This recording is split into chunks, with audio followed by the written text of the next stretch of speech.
So, very good morning student. Today is 26/5/2020 and today in my class we will describe or discuss about the direction control valve. Right. So today's actual topic is construction, sorry, classification, classification of DC valve construction based or according to the construction, right?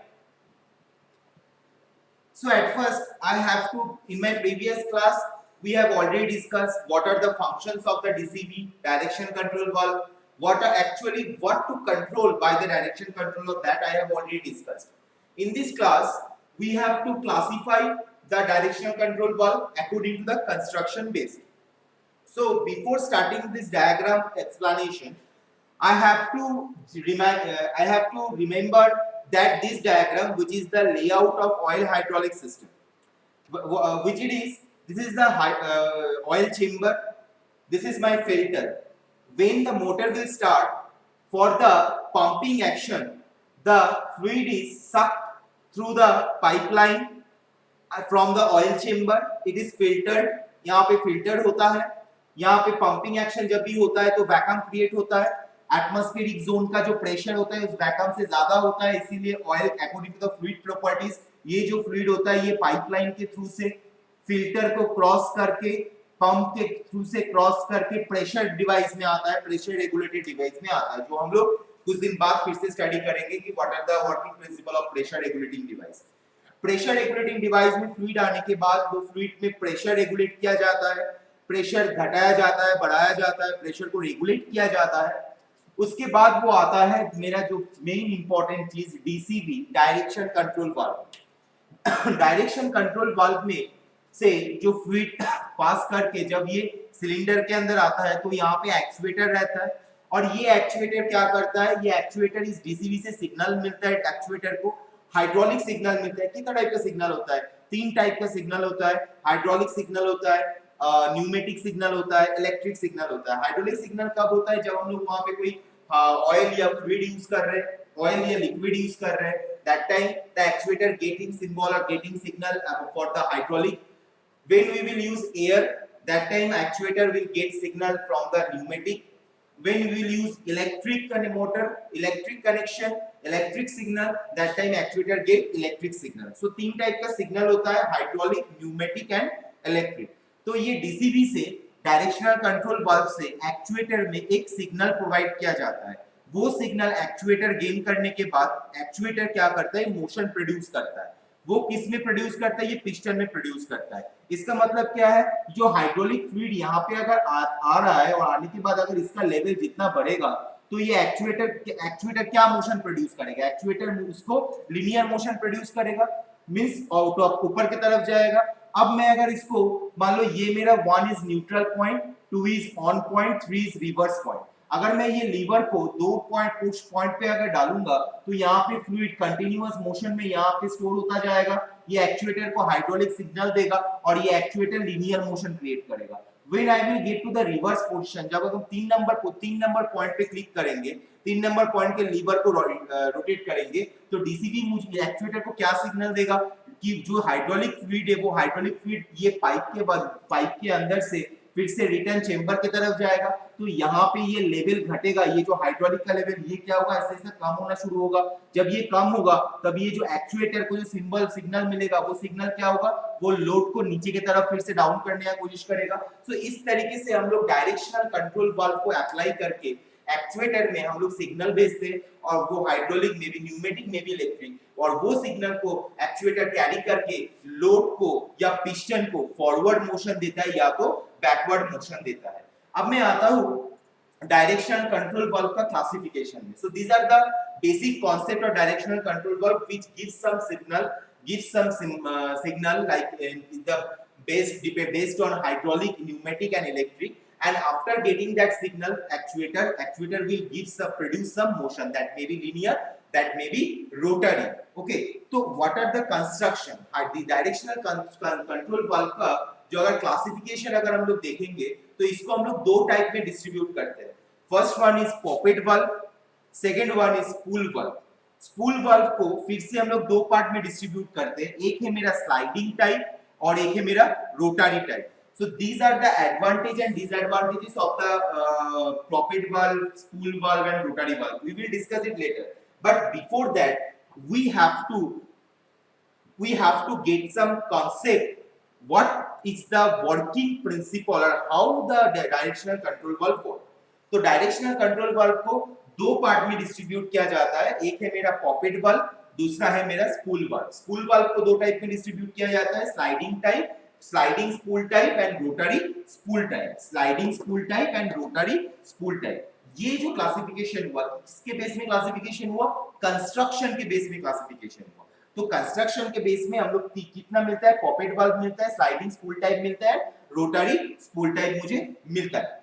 अब मैं देखूंगा ये directional control valve एक switch के जैसा काम करता है। देखो एक बेसिक इलेक्ट्रिकल सर्किट अगर हम लोग देखेंगे कि ये मेरा रेजिस्टर है, ये मेरा बैटरी है, बैटरी का पॉजिटिव एंड नेगेटिव टर्मिनल है। अगर मैं पॉजिटिव और नेगेटिव सर्किट का पॉजिटिव एंड नेगेटिव टर्मिनल को बैटरी के साथ कनेक्ट करूंगा तो अभी ये मेरा स्विच डिस्कनेक्ट है, इसका मतलब ऑफ पोजीशन में, राइट? अभी ऑफ पोजीशन में इसको अगर मैं कनेक्ट करूंगा, इसको अगर मैं कनेक्ट करता हूं तो ये जो बैटरी से मेरा करंट फ्लो होगा रजिस्टर तक, यहाँ पे अगर मैं एक बल्ब लगाऊंगा तो ये बल्ब मेरा जलना शुरू होगा, right? This is a basic electrical circuit. जब भी मैं स्विच को ऑफ करूंगा उस टाइम क्या होगा? ये बल्ब का जो ग्लो हो रहा था वो बंद हो जाएगा, मतलब ये बल्ब में अभी उस टाइम करंट प्रोडक्शन नहीं होगा। तो बैटरी कनेक्टेड रहेगा बट बैटरी से इलेक्ट्रॉन जो फ्लो हो रहा है वो इलेक्ट्रॉन मेरा क्या होगा? वो सर्किट से जाके वो बल्ब को जला नहीं पाएगा क्योंकि मेरा ये स्विच ऑफ है। तो ये डीसीवी डायरेक्शनल कंट्रोल वाल्व भी एक स्विच के जैसा काम करता है। देखो अगर मेरा ये 1 नंबर जो लीवर है ये मेरा न्यूट्रल लीवर है, अगर 1 से अगर मैं 2 पे लीवर को मूव करवाता हूं तो ये मेरा क्या सिग्नल देता है? ऑन, मतलब हाइड्रोलिक फ्लूइड ये प्रेशर रेगुलेटर से डीसीवी के थ्रू से वो एक्चुएटर में जाएगा। और अगर मैं इस 1 पोजीशन से 3 पोजीशन में लाता हूं, 3 number position which is my reverse position, अगर रिवर्स पोजीशन में लाता हूं तो इसको एक्चुएटर में सिग्नल मिलता है कि ये जो फ्लूइड है ये एक्चुएटर ये लोड को नीचे की तरफ लेके जाएगा, जिसकी वजह से ये फ्लूइड क्या करेगा? वो ऑयल चेंबर की तरफ आ जाएगा। ऑयल चेंबर के जो पाइप के साथ कनेक्ट है वो पाइप के थ्रू से ऑयल चेंबर में आ जाएगा। तो ये बेसिकली डायरेक्शनल कंट्रोल वाल्व एक स्विच के जैसा काम करता है, ठीक है? तो अब मैं आ रहा हूं poppet valve. What before discussion poppet valve we will discuss what is the meaning of spool valve. Spool valve क्या है? This is a basic diagram of the sliding spool valve. कैसे काम करता है ये मेरा है सर्किट डायग्राम और ये मेरा है स्पूल वाल्व। यहाँ पे बेसिकली वो डीसीवी के अंदर इस तरीके का एक पिस्टन टाइप का अंदर में रहता है। ये मेरा एक बोर्ड कंस्ट्रक्शन है, राइट? यहाँ पे मेरा एक कंस्ट्रक्शन है, ये कंस्ट्रक्शन जिसको हम लोग केसिंग बोलते हैं। ये केसिंग के अंदर एक पिस्टन दो पिस्टन रहता है, राइट? 2 पोर्ट रहता है, एक है मेरा पी पोर्ट, एक है मेरा T port, P T and A. Okay, so A port मतलब ये मेरा this port is connected to the actuator. ये जो मेरा पोर्ट है ये पोर्ट मेरा एक्चुएटर के साथ कनेक्टेड है, राइट? इसका मतलब ए पोर्ट का जो पोजीशन होगा ये इस पोजीशन में होगा। ये ए पोर्ट मेरा एक्चुएटर के साथ कनेक्टेड है। ये मेरा पी पोर्ट है जो मेरा प्रेशर, जिसको हम लोग बोलते हैं प्रेशर पोर्ट। पी पोर्ट मतलब है प्रेशर पोर्ट। प्रेशर पोर्ट मतलब यहां से मेरा फ्लूइड प्रेशर पोर्ट के थ्रू से ए पोर्ट के थ्रू से एक्चुएटर में प्रवेश करेगा। टी पोर्ट मतलब है हाइड्रोलिक। अगर आर यूज करते हैं तो हम लोग उसको न्यूमेटिक बोलते हैं। जब हम लोग न्यूमेटिक पावर यूज करते हैं उसको उस टाइम हम लोग यहाँ पे आर लिखते हैं। जब हम लोग न्यूमेटिक पावर यूज नहीं करते, हाइड्रोलिक पावर यूज करते हैं तो उस टाइम हम लोग इसको टी पोर्ट बोलते हैं। तो इसको हम लोग बेसिकली न्यूमेटिक एंड हाइड्रोलिक के लिए आरटी पोर्ट बोलते हैं, ठीक है? तो ये आरटी पोर्ट क्या करता है कि एक्चुएटर से फिर से वो फ्लूइड ये टी पोर्ट के द्वारा फिर से वो ऑयल चेंबर में प्रवेश करता है। ओके, तो ये मेरा कैसे काम करता है लेट्स वी सी। मान लो ये मेरा इनिशियल पोजीशन है, ये मेरा फाइनल पोजीशन है। ओके, तो अभी जैसे पिस्टन का पोजीशन है, ये मैं डायरेक्शन कंट्रोल वाल्व का अंदर कंस्ट्रक्शन के बारे में बात कर रहा हूं। यहाँ पे अभी जो पोजीशन है इस पोजीशन में क्या हो रहा है कि देखो ये पिस्टन का position 1 number piston 2 number piston, ये दोनों पिस्टन के अंदर ये पी पोर्ट है और ये दोनों पिस्टन के अंदर ए पोर्ट है। सो P टू A का जो रास्ता है वो क्लियर है, यहाँ पे कोई बाधा नहीं है, राइट। तो ये पिस्टन का पोजीशन जब ऐसा रहेगा, इस कंडीशन में रहेगा, तो P पोर्ट से मेरा फ्लूइड A की तरफ जाएगा। इसका मतलब ये अभी ऑन कंडीशन में है। मतलब क्या है कि ये जो 1 नंबर वाल्व, ये जो 1 नंबर जो मेरा वाल्व है, ये वाला जो 1 नंबर वाल्व है, ये अभी 2 नंबर पोजीशन में, मतलब ये जो लीवर है इसको मैं 2 नंबर की तरफ कर दिया हूँ। 2 नंबर की तरफ में जब किया हूं तब ये पिस्टन का पोजीशन मान लेते हैं यहाँ पे पुश टाइप है, ठीक है। ये मेरा लीवर ऐसा है, तो ये भी मेरा एक पुश टाइप का है। अगर मैं लीवर को 1 पोजीशन से, लीवर को अगर 1 पोजीशन से 2 पोजीशन में करूंगा तो ये जो बटन है, इस बटन के ऊपर प्रेशर आएगा, राइट। ये बटन के ऊपर प्रेशर आएगा, तो जब भी प्रेशर आएगा तब ये वाल्व क्या करेगा, इधर मोशन देगा। ये वाल्व के अंदर का जो पिस्टन है वो इधर मोशन देगा, तो ये पोजीशन गेन करेगा। जब भी ये पोजीशन गेन करेगा तब P से A का रास्ता क्लियर हो जाएगा। P से A का रास्ता क्लियर हो जाएगा तो P पोर्ट से जो हेवी, आई मीन ज्यादा प्रेशर का जो लिक्विड है वो P पोर्ट से डायरेक्ट एक्चुएटर के अंदर प्रवेश कर सकता है। लेकिन उसी टाइम देखो, उसी टाइम R से लेके A के बीच जाने का रास्ता ब्लॉक है। R से लेकर A के बीच जाने का रास्ता ब्लॉक है। इसका मतलब है P से लेकर A जा सकता है, मतलब प्रेशर पोर्ट से लेकर A connected port to which, connected port to actuator. Pressure port से connected to the actuator port जो मेरा A है वहां पे जा सकता है फ्लूइड। बट इसका R या तो T, मतलब न्यूमेटिकली R यूज करेंगे, हाइड्रोलिकली हम लोग T यूज करेंगे, तो वो फ्लूइड R या T से जो एंट्री करने की कोशिश करेगा वो मेरा A तक नहीं जा पाएगा, और A से जो मेरा फ्लूइड इधर आने का कोशिश करेगा वो RT से निकल नहीं जा पाएगा। जो भी रास्ता होगा वो P टू A या तो A टू P होगा। ओके, सो ये मेरा ऑन कंडीशन में उसका सर्किट डायग्राम क्या है। देखो, हम लोग सर्किट डायग्राम ड्रॉ करने के लिए एक रेक्टेंगुलर बॉक्स यूज करते हैं, ठीक है। ये मैं पिछला क्लास में मैंने दिखाया था कि जब शटडाउन होता है हम लोग शटडाउन को हमेशा इस तरीके से दिखाते हैं, शटडाउन कंडीशन। अगर मेरा 4 गो पोर्ट है A B P and T, तो 4 गो पोर्ट में अगर इस तरीके का डायग्राम दिया जाएगा तो this is means shutdown condition. No connected between A to P, A to T, B to P and B to T, कोई कनेक्शन नहीं है, ठीक है। तो ये मैं पिछला क्लास में दिखाया था। पिछले क्लास का वीडियो लेक्चर अगर अच्छे से स्टडी करोगे तो तुम लोग को समझ में आएगा सर्किट डायग्राम। तो इस कंडीशन में भी समझ में आया कि जब भी मैं A1 न्यूट्रल पॉइंट को 2 में कन्वर्ट किया उस टाइम क्या हुआ कि मेरा ये बटन के ऊपर, पुश टाइप ऑफ बटन के ऊपर एक प्रेशर क्रिएट हुआ। जब भी यहाँ पे प्रेशर क्रिएट हुआ, ये हाइड्रोलिक अंदर का जो पिस्टन का पोजीशन इस पोजीशन में आया है, जिसके दौरान P प्रेशर पोर्ट से A पॉइंट तक फ्लूइड मेरा पास कर सकता है। बट ऑन दैट टाइम ये RT पोर्ट से कोई फ्लूइड A तक नहीं जा सकता और A से लेकर RT तक कोई फ्लूइड पास नहीं कर सकता। This is my on condition directional control valve, spool type directional control valve, वो spool type sliding spool type direction control valve. इसका जो सर्किट डायग्राम है देखो, P2A जा सकता है, देखो P2A गया, इसका मतलब है द फ्लूइड इज पासिंग। ये जो सर्किट का डायग्राम है इसका मतलब है the fluid is passing. Here it is written P से मेरा कहां तक फ्लूइड जा रहा है, A तक फ्लूइड जा रहा है। मैंने क्या किया, P से लेकर A तक फ्लूइड को पास करवाया। उसी टाइम RT से लेकर A तक या A से लेकर RT के बीच कोई कनेक्शन नहीं है, क्योंकि यहाँ पे एक पिस्टन के द्वारा वो ब्लॉक बन गया है जिसकी वजह से फ्लूइड का कोई कनेक्शन नहीं हो पाया। That's why T is shutdown condition, मतलब T में कोई कनेक्शन नहीं है A के साथ। So this is the circuit diagram of sliding spool type valve on condition.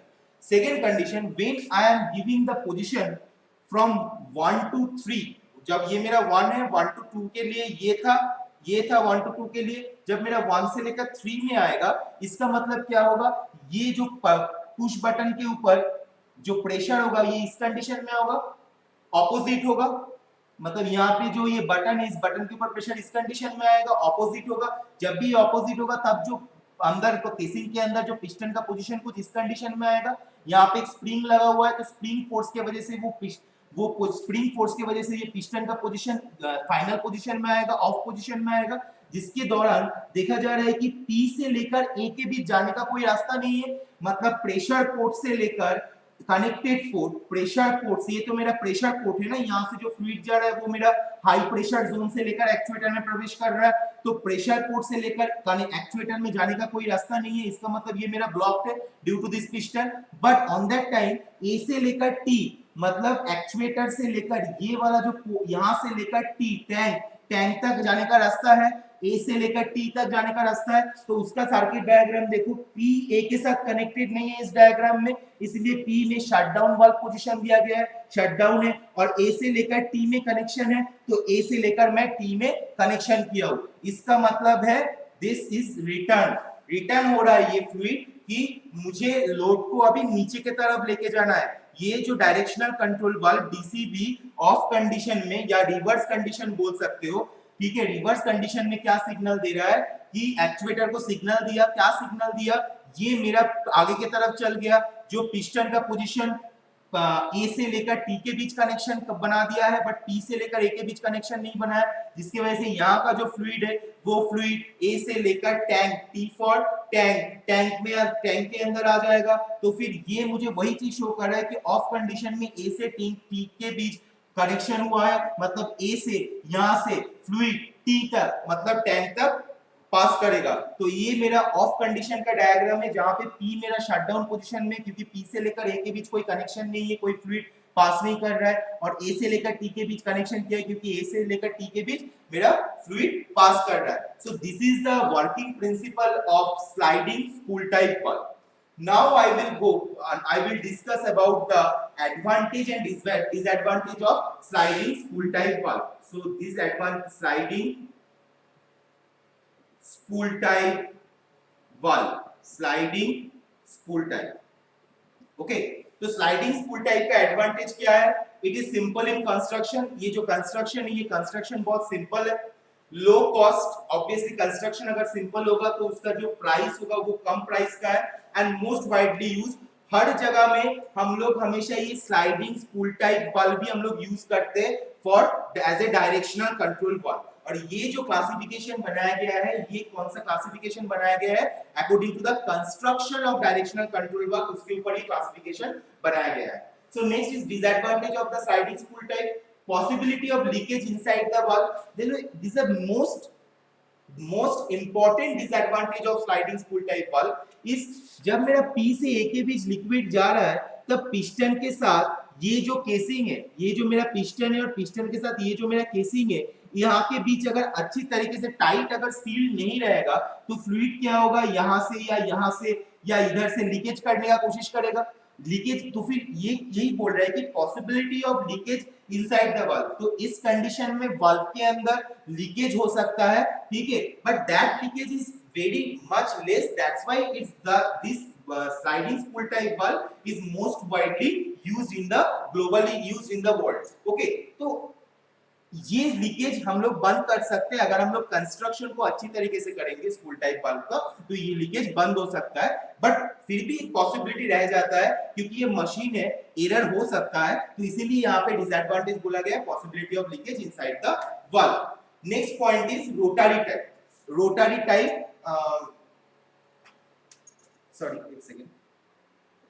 Rotary spool type valve, rotary spool type valve का कंस्ट्रक्शन देखना थोड़ा सा।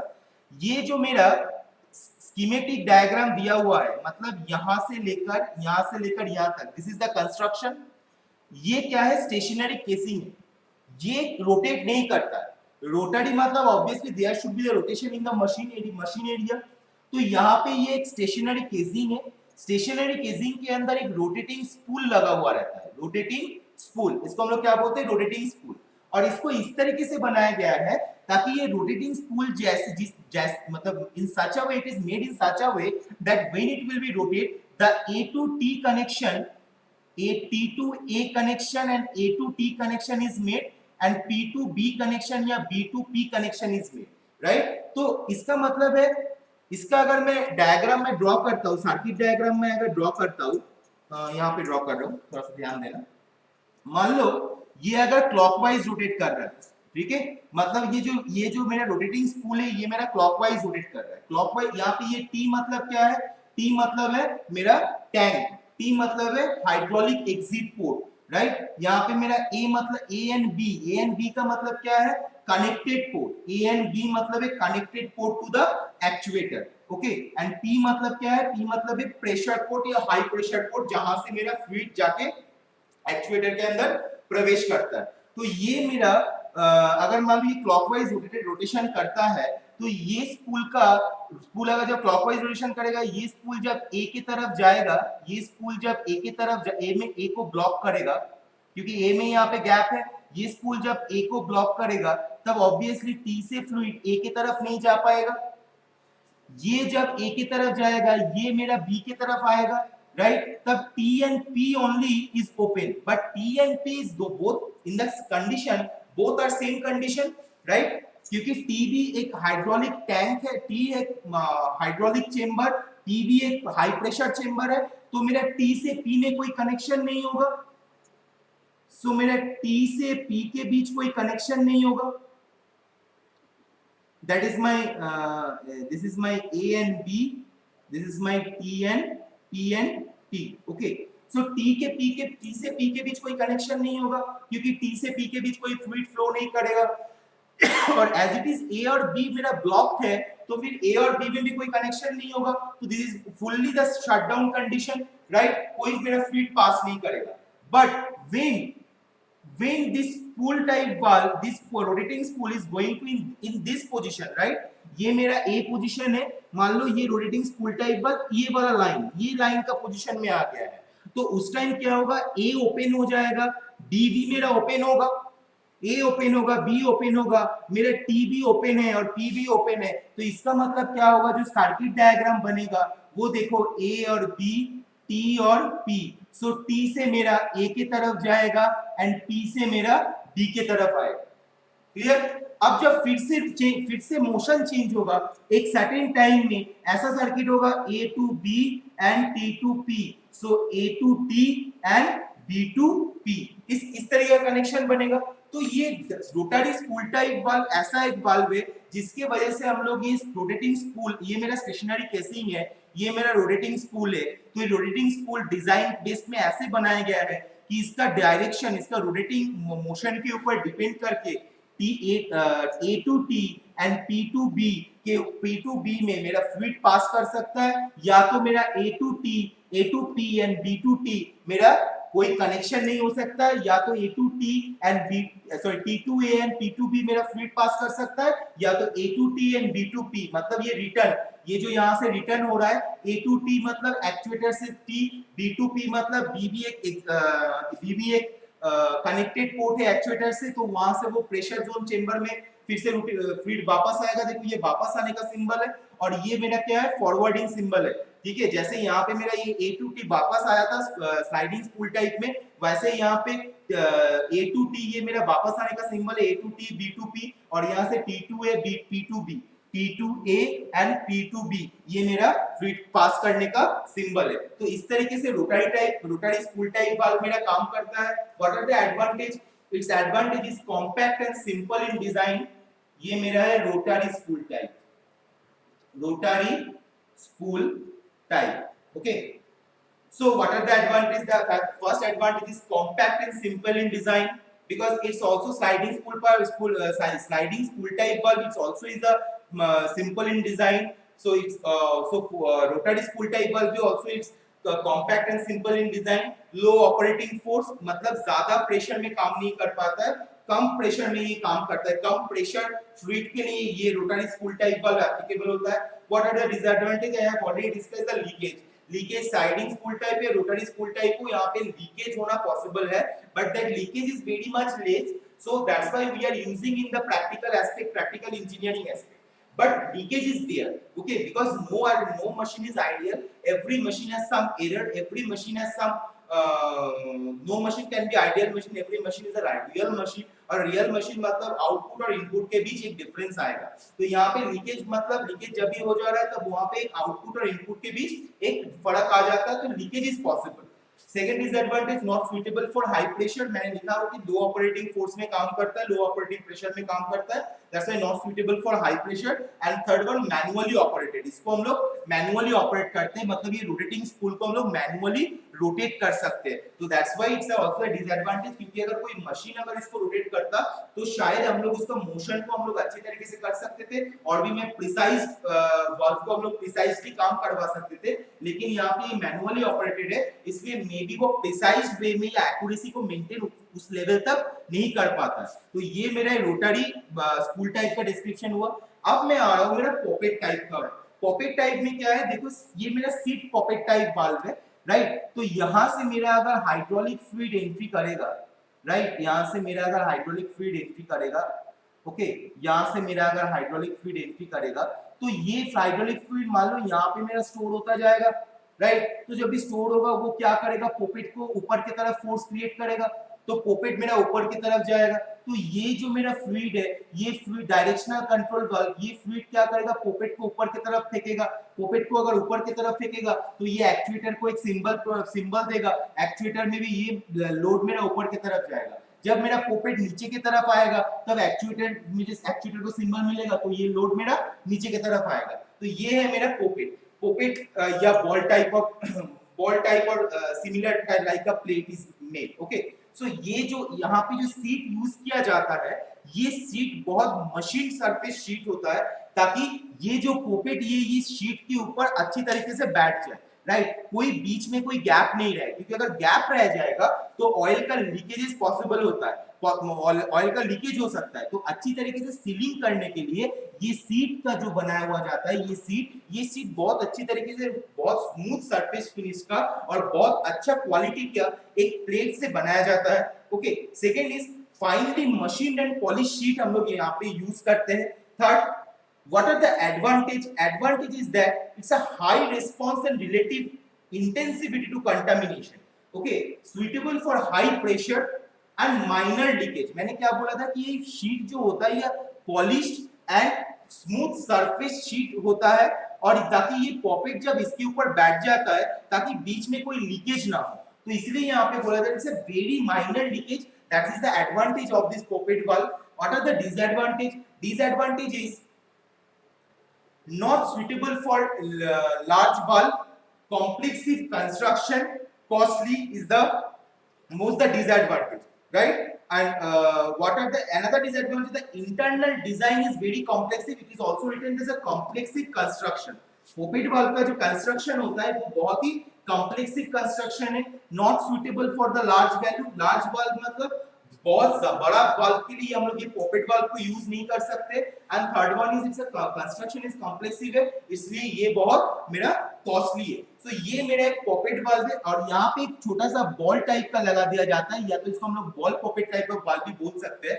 ये बॉल पॉपेट वाल्व में क्या होता है, यहाँ से अगर मेरा फ्लूइड अगर आएगा तो यहाँ पे स्टोर होगा, तो ये पॉपेट के ऊपर, पॉपेट को अगर डायरेक्ट फोर्स स्ट्राइक करता है तो ये पॉपेट में भी, पॉपेट का जो सरफेस होता है, ये पॉपेट का सरफेस क्या होता है, ये रफ हो सकता है। पॉपेट का सरफेस में बार बार स्ट्राइक करने की वजह से फ्रिक्शन क्रिएट हो सकता है। तो इसलिए हम लोग यहाँ पे एक बॉल को क्रिएट करते हैं, बॉल अटैच करते हैं, जिसका इसलिए हम लोग इसको बॉल पॉपेट वाल्व बोलते हैं। ये बॉल अटैच करने की वजह से क्या होता है, तो ये जो सरफेस है, ये जो पॉपेट का सरफेस है, ये पॉपेट का सरफेस में ज्यादा high amount of friction generate नहीं हो पाता है, और ये वाल्व बहुत अच्छे से, बहुत एक्यूरेसी के साथ मेरा काम करता है, ठीक है। So these are the actual circuit diagram, on circuit diagram, off circuit diagram.